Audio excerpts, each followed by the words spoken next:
अस्सलाम वालेकुम रहमतुल्लाहि व बरकातुहू। दिस इज़ मेहमान। तो एक और न्यू वीडियो के साथ आपके साथ फिर से हाजिर हैं। तो आज आ चुके हैं KPK की बुक 9th क्लास मैथमेटिक्स 1.5 पर। और 1.5 का पहला क्वेश्चन अगर आप चेक करें तो find the determinant of the following matrices and evaluate them.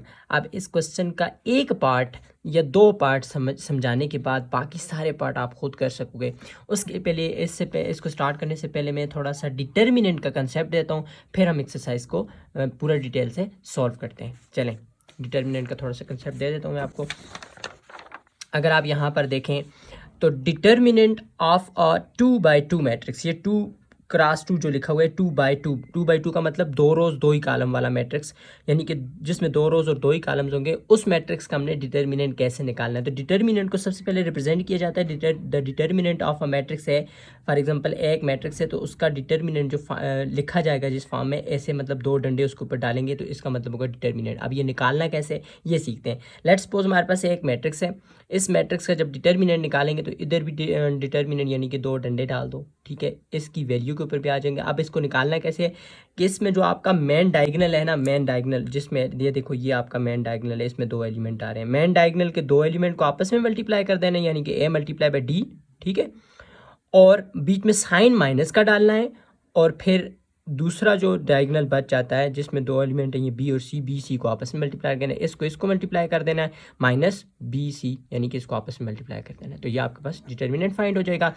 अब एक और छोटा सा कंसेप्ट है कि singular and non singular matrices कौन सी होती हैं। अगर आपके पास सिंगुलर और नॉन सिंगुलर किसी मैट्रिक्स को निकालना है कि वो सिंगुलर के नॉन सिंगुलर, तो आप सिंपली उस मैट्रिक्स का डिटर्मिनेंट ले लोगे। आप देखें लेट्स सपोज मेरे पास जब कोई मैट्रिक्स है उसका मैं डिटर्मिनेंट लूँगा, अगर डिटर्मिनेंट इक्वल टू 0 आ गया तो उसको बोलेंगे हम सिंगुलर मैट्रिक्स। और अगर हमारे पास अगर डिटर्मिनेंट लिया और डिटर्मिनेंट डज नॉट, इसका मतलब क्या होता है, इक्वल टू ये cross does not equal to 0 ये आया मतलब 0 ना हुआ, तो इसका मतलब होगा वो नॉन सिंगुलर मैट्रिक्स है। सिंपली आपको कहा जाए कि आपने सिंगुलर मैट्रिक्स या नॉन सिंगुलर मैट्रिक्स बतानी है तो उसके लिए आपने डिटर्मिनेंट फाइंड करना है। डिटर्मिनेंट 0 आया तो सिंगुलर, नॉन 0 आया तो नॉन सिंगुलर मैट्रिक्स। ओके, चलें अब आ जाते हैं हमारे क्वेश्चन नंबर पर। Find the determinant of the following matrices. तो मैट्रिसेस गिवन है, पार्ट गिवन है, इसके जी आपके पास 8 पार्ट हैं। 8 पार्ट में से पहला पार्ट लिखा हुआ है, इसका हम डिटर्मिनेंट ऑफ फाइंड करते हैं। देखिए मैं आपको तरीका बता चुका हूँ, अब इसको मैं आपको सामने सोल्व करता हूँ, फिर बाकी भी सोल्व किए हुए हैं, लेकिन आप इंशाल्लाह इसको देखने के बाद बाकी पार्ट आप खुद करोगे। वीडियो को पास कर देना, साथ साथ सॉल्व कर देना और आप करते रहना। देखो यहाँ पर सोल्यूशन, पहला स्टेप क्या होगा जी मेरा, taking determinant on both side. Taking determinant define कर रहे हो ना, इसलिए taking determinant on B S, ये बोथ साइड। अच्छा, तो ए के ऊपर भी ये डंडा आ जाएगा जी, यानी कि डिटर्मिनेंट 5 6 -4 1। ओके, सो ए के ऊपर डिटर्मिनेंट ये अपनी जगह पर, ये इक्वल टू अपनी जगह पर। आप क्या करते थे, मैन डायगोनल को आपस में मल्टीप्लाई करते थे, यानी 5 और 1, ये बीच में मतलब साइन कुछ भी नहीं तो मल्टीप्लाई होता है ना, आपको पता है, दो ब्रैकेट साथ लिखे तो 5 और 1 आपस में मल्टीप्लाई हो रहे हैं। ऐसे भी लिख सकते हो या आप ऐसे भी लिख सकते हो, 5 मल्टीप्लाई बाय 1, ठीक है। तो ऐसे आसान है, आप प्लस माइनस में कंफ्यूज नहीं होगे। अब बीच में साइन हमने पढ़ा था कौन सा आता है, माइनस का। आप दूसरी मैट्रिक्स को आपस में मल्टीप्लाई करो तो सॉरी डायगोनल को आपस में मल्टीप्लाई करो 6 और 4 को, तो 6 मल्टीप्लाई बाय -4।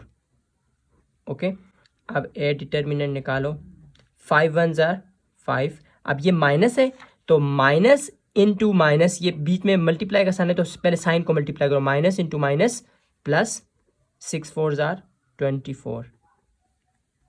तो ये ए की वैल्यू आपके पास कितनी आ जाएगी, 29। इसमें खैर हमें देखो ये तो नहीं बताना था कि ये आपके पास सिंगुलर मैट्रिक्स है कि नॉन सिंगुलर है, लेकिन आप अगर इसको देखो तो इसका ए डिटर्मिनेंट निकाला 0 तो नहीं आया ना, तो इसका मतलब क्या है, ये नॉन सिंगुलर मैट्रिक्स है। यहाँ से इसमें आपको कहा नहीं हुआ होगा सिंगुलर नॉन सिंगुलर निकालो, तो आप यहाँ से बता सकते हो वैसे, ठीक है। सो ये आपका पहला पार्ट डन होगा। आई होप आपको पहला पार्ट समझ आ चुका होगा। सेकंड थर्ड फोर्थ यानी कि 8 के 8 पार्ट सेम इसी मेथड से होंगे। आपने वीडियो को पॉज करना है, रोक देना है वीडियो को, और अगले जो पार्ट सारे हैं वो खुद सॉल्व करने हैं। फिर आपने आके वीडियो में बाकी जो पार्ट है उनको मैच करना है, ताकि आपके देखते हैं ठीक होते हैं कि नहीं होते, ठीक है। आप सेकंड पार्ट पे देखो, यहाँ पर मैंने सॉल्व किए हुए, जस्ट समझा रहा हूँ सिंपली। बी पार्ट आपके पास ये tacking determinant under both side, जो स्टेप करते थे वही स्टेप यूज़ होंगे सोल्यूशन के बाद। आप बी के ऊपर भी डिटर्मिनेंट ले लिया, इसकी वैल्यू के ऊपर भी डिटर्मिनेंट ले लिया। नेक्स्ट स्टेप में ये भी डिटर्मिनेंट अपनी जगह इक्वल टू, देखो 4 और 13 को मल्टीप्लाई करना है, 4 मल्टीप्लाई बाय 13 ऐसे करके लिख लो, बीच में साइन माइनस का फार्मूले वाला, ठीक है। उसके बाद ये -2 इसके ऊपर ब्रैकेट और ये 5, ये फाइन, ये जो माइनस है ये फार्मूले वाला है, ठीक है, डिटर्मिनेंट के फार्मूले वाला, और ये जो माइनस है ये वाला -2 मल्टीप्लाई बाय 5, तो 4 13 and 52 minus into minus plus 2 5 are 10, तो ये हो जाएगा आपके पास 62। ओके, ये भी डन हो गया। आप थर्ड पार्ट चेक करो, ये आप वीडियो को साथ साथ रोक के आप खुद उधर सॉल्व करके फिर आगे जस्ट इधर मैच करो। ओके, अब सी पार्ट देखो, तो सी पार्ट को भी हम करते हैं जब सॉल्व करते हैं थर्ड पार्ट को, टेकिंग डिटर्मिनेंट बोथ साइड, तो डिटर्मिनेंट ले लिया 11 5, देखो 11 मल्टीप्लाई बाय 5, बीच में माइनस का साइन, फिर 7 मल्टीप्लाई बाय -6 ओके, 11 5 है 55। अब बीच में माइनस इंटू माइनस, ये दो माइनस, बीच में साइन मल्टीप्लाई करना, माइनस इंटू माइनस, आपको पता है माइनस मल्टीप्लाई बाय माइनस होता है प्लस, सो इसलिए ये प्लस डाला, 7 6 are 42।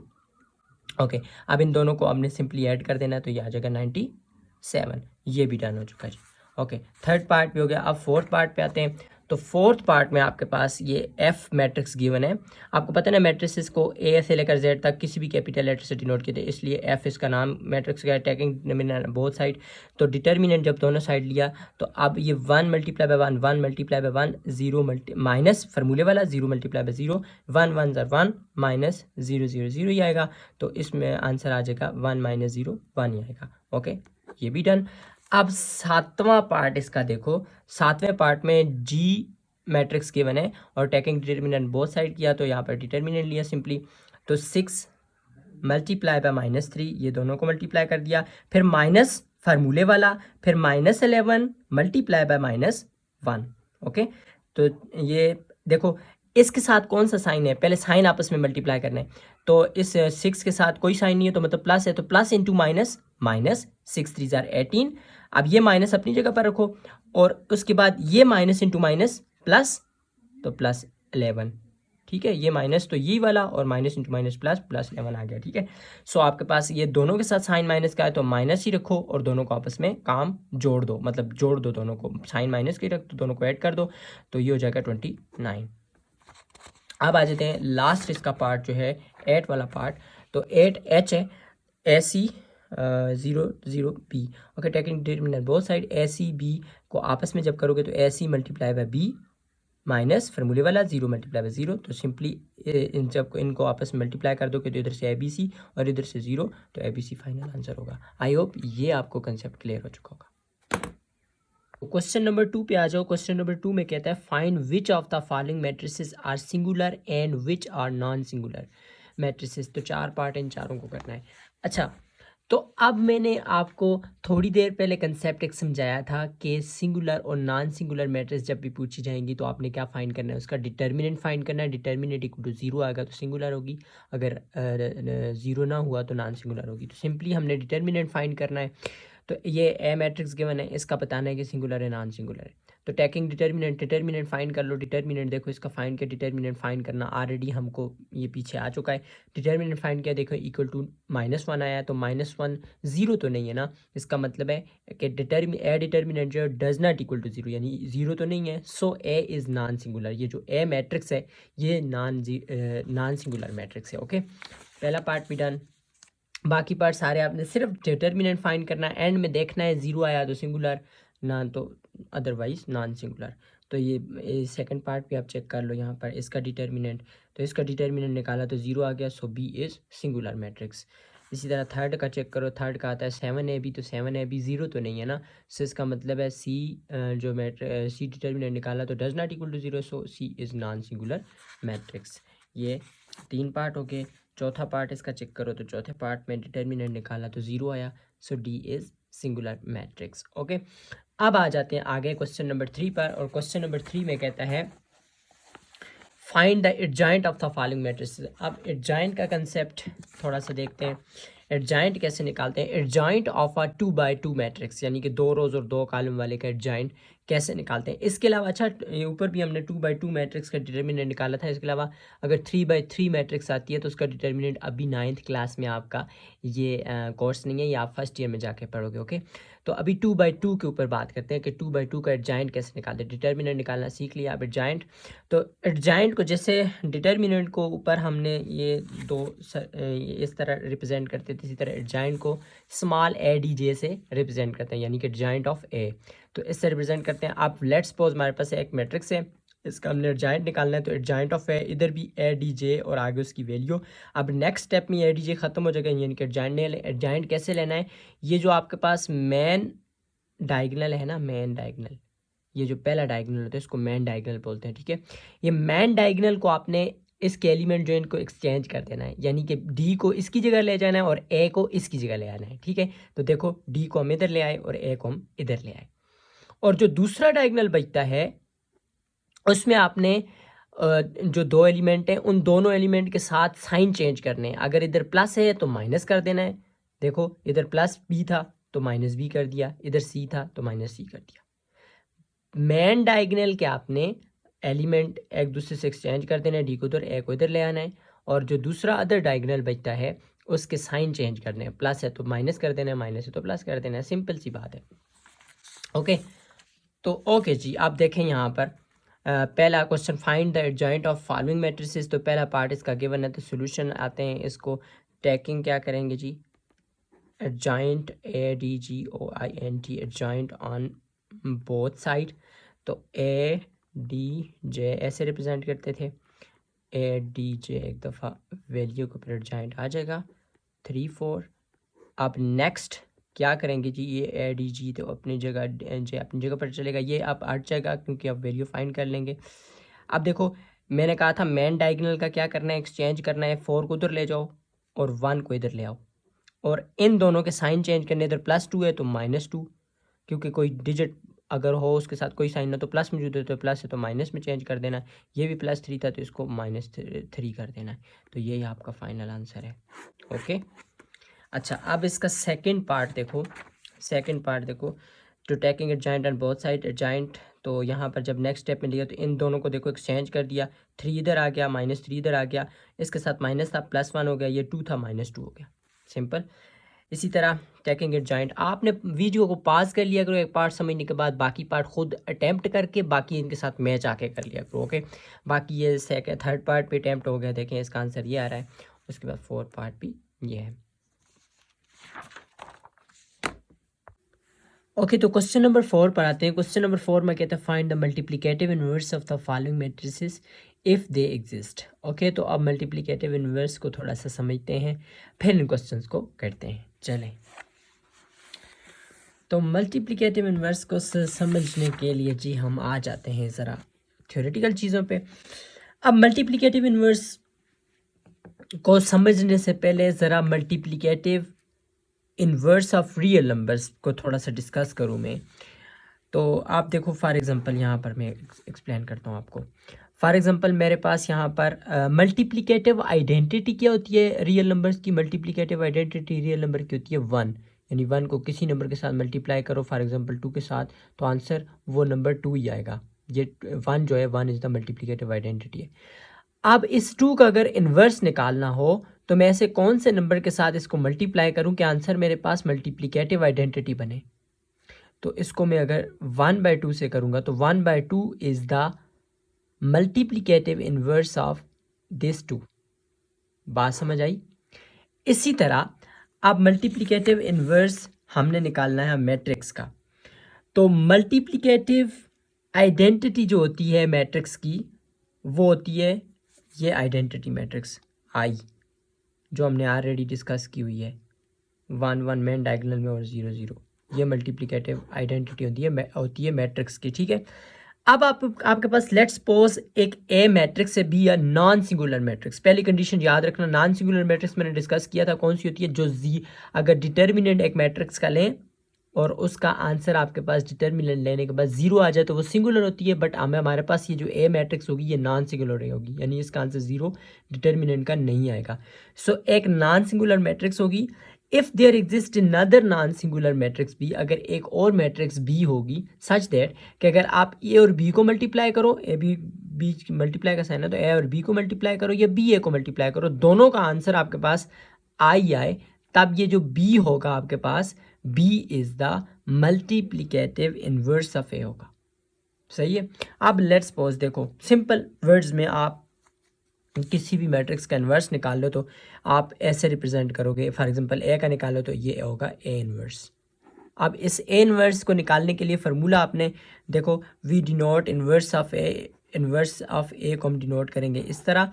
और ए इन्वर्स का फार्मूला जब भी किसी को फॉर ए इन्वर्स से बी इन्वर्स से फार्मूला बनाने के लिए इन्वर्स सिंपली आपने 1 डिवाइडेड बाय इस ए का डिटर्मिनेंट, यानी 1 डिवाइड बाय ए का डिटर्मिनेंट फिर एडजॉइंट ऑफ ए, इस तरह भी लिख सकते हो, इस तरह भी, बट आपने इस तरह अपने जहन में रखना। फॉर एग्जांपल मुझे बी का इन्वर्स निकालना होता तो बी का इन्वर्स बनाने के लिए मुझे फार्मूला बनाना पड़ता 1 बाई, इधर ए था तो ए का डिटर्मिनेंट लिया, इधर बी है तो बी का डिटर्मिनेंट ले गए और साथ में एडजॉइंट ऑफ इधर ए क्योंकि ए था, इधर आप एडजॉइंट ऑफ बी करेंगे। ओके, फार्मूला ऐसे बना लेना, ठीक है, सिंपल वर्ड्स में। अब आ जाते हैं अपनी एक्सरसाइज पर। तो एक्सरसाइज का पहला क्वेश्चन है, पहला क्वेश्चन नंबर 4 का पहला पार्ट है, यानी find the multiplicative inverse of the following matrix if they exist. Exist मतलब आपने सिंपली उसका डिटर्मिनेंट लेना है और डिटर्मिनेंट अगर 0 ना आया तो इसका मतलब वो उसका आगे इन्वर्स एग्जिस्ट करेगा। सही है। फॉर एग्जाम्पल यहाँ पर ए मैट्रिक्स गिवन है, सो हमने फाइंड क्या करना है जी, मल्टीप्लिकेटिव इन्वर्स ना, तो इसका मतलब ए इन्वर्स फाइंड करना है आपको। Okay, so we know that, हमने फार्मूला तो ऑलरेडी पढ़ चुके हैं, फार्मूला बनाने के लिए हमें पता है, वी नो दैट, हम फार्मूला बना लेते हैं। क्या फार्मूला बनेगा जी, ए इनवर्स का 1 डिवाइडेड बाय ए का डिटर्मिनेंट निकालना है फिर एडजॉइंट ऑफ ए, तो आप ऐसे करके लिख सकते हो। ये फार्मूला आपके पास बन गया जी, इसको इक्वेशन 1 ए का नाम दे दो, ठीक है।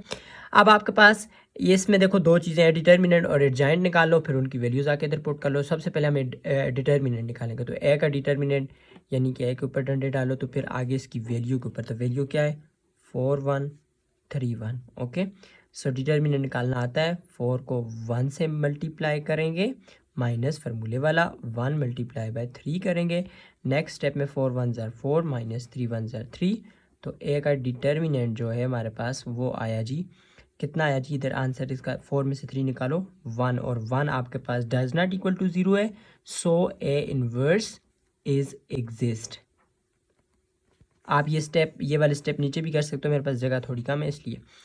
ओके, सो नाउ ये ए डिटर्मिनेंट तो निकाल लिया, तो मतलब ए डिटर्मिनेंट की वैल्यू क्या है, ए डिटर्मिनेंट की वैल्यू आ गई 1, राइट, यही आई है ना, ये डिटर्मिनेंट की वैल्यू। सो ए डिटर्मिनेंट 1 आ गया। नाउ हमने ए डिटर्मिनेंट निकाल लिया, अब एडजॉइंट ऑफ ए निकालो, तो now adjoint of A, adjoint of A, तो एडजॉइंट अब ए की वैल्यू कहाँ पर है, ये पड़ी हुई है 4 1 3 1। अब नेक्स्ट स्टेप में एडजॉइंट जब निकाल लोगे तो एडजॉइंट ये ख़त्म करेंगे, तो ये एडजॉइंट में क्या करते थे, मेन डायगोनल को एक्सचेंज करते थे, एलिमेंट को 1 4 ऐसे हो जाएगा, और दूसरे डायगोनल के साइन चेंज करेंगे, इधर -3 हो जाएगा, इधर -1 हो जाएगा। ये निकालना तो हमें आता है ऑलरेडी, तो ये हमारे पास ही एडजॉइंट ऑफ ए की वैल्यू भी फाइंड हो गई। अब एडजॉइंट ऑफ ए और डिटर्मिनेंट की वैल्यूज़ यानी कि पुटिंग वैल्यूज़ इन इक्वेशन नंबर, वो जो ए ऊपर दी हुई है इस फार्मूले में, देखो ए डिटर्मिनेंट भी निकाल लिया, जॉइंट ऑफ ए भी, सिंपली वैल्यूज़ पुट करनी है, तो ए इनवर्स, देखो इधर से देख के लिख रहा हूँ ए इनवर्स, उसके बाद 1 फार्मूले में 1 था डिवाइडेड बाय ए डिटर्मिनेंट की वैल्यू क्या आई हुई है 1 ही आई हुई है, तो 1 आगे एडजॉइंट ऑफ ए की वैल्यू क्या है 4, सॉरी एडजॉइंट ऑफ ए की वैल्यू ये है 1 -1 -3 4। ओके, सो आप देखो ये 1 1 1 को मल्टीप्लाई करोगे तो आंसर क्या आएगा आपके पास, तो ए इनवर्स फाइनली आपके पास आ जाएगा यही वापस, मतलब ये चीज़ 1 -1 -3 4। अच्छा, बड़े मज़े की बात आपको बताऊं, अब आपके पास ये जो ए इनवर्स की वैल्यू आई है ना, आप इस इनवर्स की, इसकी वैल्यू को, ए इनवर्स की जो वैल्यू आई है इसको, और ये जो ए आपके पास आया हुआ है इसको आपस में मल्टीप्लाई करोगे तो आपके पास आइडेंटिटी मैट्रिक्स, यानी कि ए और ए इनवर्स को आपस में मल्टीप्लाई करोगे तो आंसर आपके पास आइडेंटिटी मैट्रिक्स आएगा। तो यही तो हमने कहा तरीके से इसका सेकंड थर्ड फोर्थ पार्ट भी होगा। सेकंड पार्ट को चेक करिए, बी है इसका मल्टीप्लिकेटिव इन्वर्स निकालना है, सिंपली बी इन्वर्स यानी फाइंड करना आपको। तो we know that B inverse का फार्मूला बनाओ, तो 1/b का determinant joint of B, formula बनाने का तरीका ऑलरेडी बता दिया, फार्मूला बन गया। आप पहले देखो बी डिटर्मिनेंट है, बी डिटर्मिनेंट को फाइंड कर लो। बी डिटर्मिनेंट फाइंड किया तो यहाँ पर डिटर्मिनेंट यहाँ पर 2 आया, 2 does not equal to 0, so B inverse is exist. ठीक है, जॉइंट ऑफ बी निकालेंगे तो जॉइंट ऑफ बी आपके पास यहाँ पर देखें तो ये आ गया। जॉइंट ऑफ बी भी निकाल लिया, देखें जॉइंट ऑफ बी ऐसे इस तरीके से अपने लोगों ने निकाला। लेकिन अब putting these values in equation number 1, equation number 1 में पुट करोगे, देखो 1/b, बी का डिटर्मिनेंट 2 आया हुआ तो 1/2 आ जाएगा। जॉइंट ऑफ बी की वैल्यू ये पड़ी हुई है, तो जॉइंट ऑफ बी की वैल्यू यहाँ पर डालेंगे, ये डाल दी तो 2 - 4 थे। अब उसके बाद या इधर तक भी आंसर, बुक में आंसर इधर तक दिया हुआ है, बट आगे फर्दर सॉल्व करो आप 1/2 को। अब देखें ये 1/2 एक सिंगल एलिमेंट है, सिंगल एलिमेंट तो को जब हम किसी मैट्रिक्स से मल्टीप्लाई करते हैं तो ये हर एलिमेंट के साथ मल्टीप्लाई हो जाता था। 1/2 मल्टीप्लाई बाय 2 हो जाएगा, 1/2 मल्टीप्लाई बाय -4 हो जाएगा, 1/2 मल्टीप्लाई बाय -1 हो जाएगा, 1/2 मल्टीप्लाई बाय 3 हो सकता है। आप देखो 1/2 मल्टीप्लाई -1 ऐसे भी लिख सकते हो, 1/2 मल्टीप्लाई बाय -1, और ऐसे भी लिख सकते हो जैसे 1/2 मल्टीप्लाई बाय 3, तो मल्टीप्लाई बाय 3, या इसको ऐसे भी लिखा जा सकता है 1/2 ऐसे। ठीक है, फिर आगे आगे ये 3/2 आ जाएगा। सो फाइनली जब ये 2 से कैंसिल हो गया, पीछे 1 बच गया, ये -2 है ना, तो 2 2s are 4, 2 1s are 2, तो यहाँ से ऊपर -2 रह जाएगा। यहाँ से 1/2 है -1, तो यह हो जाएगा -1/2, यहाँ से 3/2 आ जाएगा। ठीक है, ओके, फाइनल आंसर आ गया इसका। आप थर्ड पार्ट को चेक करो जी, थर्ड पार्ट भी बिल्कुल आपने थर्ड पार्ट पहला जो आपने समझा, दूसरा पार्ट आपने खुद ट्राई करना है, वीडियो को पास करके अपनी चीज़ें मैच करनी है, जहाँ से गलती हो जाती है थोड़ी बहुत वो क्लियर कर लेना, बाकी आप पास करके वीडियो को खुद करने की कोशिश करना, फिर इंशाल्लाह ज़्यादा समझ आएगी। खुद नहीं करोगे काम ज़्यादा तो फिर समझ नहीं आएगी, फिर काम आएगी। ठीक है, थर्ड पार्ट देखो सी, तो सी का मतलब सी का मल्टीप्लिकेटिव इन्वर्स निकालना, तो मतलब सी इन्वर्स निकालना है। तो we know that C inverse का फार्मूला बना 1/c का determinant joint of C. So C determinant सबसे पहले देखो ये चीज़ नीचे वाली निकालो, ये और फिर ये दो चीज़ें इसमें निकालनी है, इनकी दोनों की वैल्यूज आके वापस इस फार्मूले में पुट करनी है, आपका आंसर निकल आएगा सी इन्वर्स का। ओके, सी डिटर्मिनेंट निकाला तो डिटर्मिनेंट आपके पास निकालना ऑलरेडी आता है, तो C does not equal, so C inverse is exist. ये पैटर्न सारा देख लेना, एक क्वेश्चन के लिए प्रैक्टिस करना, बाकी सारे खुद कर लोगे, पैटर्न यही रहेगा। ठीक है, जॉइंट ऑफ सी निकालो, joint of C main diagonal को एक्सचेंज कर देंगे, दूसरा साइन चेंज करेंगे दूसरे डायगोनल का। Okay, putting these values in equation number 1, जब सी इनवर्स में वैल्यूज पुट की 1/5, तो 1/5 ये आंसर आपका है। एक पार्ट को मैंने सही से डिस्कस किया, बाकी ये पार्ट आपको इजीली समझ आ जाना चाहिए क्योंकि मेथड तो वही है। ठीक है, आप जी क्वेश्चन नंबर 4 पर आते हैं। क्वेश्चन नंबर 4 आपके पास ये देखें, डी के inverse multiplicative inverse of D निकालना, तो डी इनवर्स निकालना मतलब we know that D inverse का फॉर्मूला 1/d का डिटर्मिनेंट जॉइंट ऑफ डी। फिर सबसे पहले ये डी का डिटर्मिनेंट निकालो, डिटर्मिनेंट निकाला 0 मल्टीप्लाई बाय 4 माइनस फार्मूले वाला -3 मल्टीप्लाई बाय 2, तो सिंपली यहाँ पे 0 मल्टीप्लाई बाय 4 0 आएगा, माइनस इंटू माइनस प्लस 3 2 जार 6। ओके, डी डिटर्मिनेंट जो है 6 आ गया, 6 जो है does not equal to 0, so D inverse is exist. अब ये डिटर्मिनेंट निकालिए, डिटर्मिनेंट की वैल्यू आ गई। अब जॉइंट ऑफ डी की वैल्यू निकालेंगे तो जॉइंट नेक्स्ट स्टेप में जॉइंट खत्म हो जाएगा, तो यहाँ पे इनकी मैन डायगोनल की जगह एक्सचेंज कर देंगे, 4 इधर चलेगा, 0 इधर आ जाएगा। अब दूसरा जो डायगोनल है उसके साइन चेंज करेंगे, -3 था +3 हो जाएगा, ये -2 है तो +2 था -2 हो गया। ओके, अब ये जो जॉइंट ऑफ डी और डिटर्मिनेंट ऑफ डी की वैल्यूज़ आई हैं, इनको सिंपली इधर फार्मूले में पुट कर दो। अब 1/d का डिटर्मिनेंट, तो 1/d का डिटर्मिनेंट की वैल्यू 6 आई हुई है, तो आगे जॉइंट ऑफ डी की वैल्यू डालो सिंपली, तो इनको आगे फर्दर सॉल्व करो। देखो 1/6 को हर एलिमेंट के साथ मल्टीप्लाई करें, 1/6 multiply by 4, 1/6 multiply by 3, 1/6 multiply by -2, 1/6 equal to 0। अब फर्दर इनको कटिंग करो, 4 को जब 6 है, 2 2 जार 4, 2 3 जार, तो इसलिए यहाँ पर देखें तो 2/3 आया है। अब 3 1 जार 3, 3 2 जार 6, तो यहाँ पर 1/2 आ जाएगा। 1/6 यहाँ पर माइनस हो चुके हैं, तो 2 1 जार 2, 2 3 जार, तो -1/3 आ जाएगा। और यहाँ पर ये 0 जब मल्टीप्लाई होगा तो 0 सबको 0 कर देगा। ओके, क्वेश्चन नंबर 4 भी डन। क्वेश्चन नंबर 5 बिल्कुल आसान सा है। आइडेंटिटी मैट्रिक्स को जब का इन्वर्स निकालो तो आइडेंटिटी मैट्रिक्स ही आएगा। देखो सिंपली इसको उसी तरीके से सॉल्व करोगे तो आइडेंटिटी मैट्रिक्स, अब इसका डिटर्मिनेंट 1 ही आएगा। एडजाइंट निकालोगे तो एडजाइंट वापस वही आएगा, क्योंकि जब एक्सचेंज करोगे 1 1 1 ही होगा, 0 0 के साथ, 0 के ऊपर कोई साइन नहीं होता, इसलिए 0 0 0 ही रहेगा। ओके, वैल्यूज़ को जब कोट करोगे 1 ओवर, तो 1 को जब मल्टीप्लाई करोगे इसके साथ, तो आंसर वापस वही आएगा। सिंपल सी बात है। यहाँ तक जी हमारा डिटर्मिनेंट वाला काम भी हो चुका है, और साथ में हमने इन्वर्स निकालना, मल्टीप्लिकेटिव इन्वर्स निकालना भी सीख लिया है। अब जो इस एक्सरसाइज के जो आगे के क्वेश्चन 5 और 6 रहते हैं, उसको नेक्स्ट वीडियो में इंशाल्लाह करते हैं, क्योंकि वो थोड़े से लेंथी हैं, और उसके बाद हमारी एक्सरसाइज डन हो जाएगी।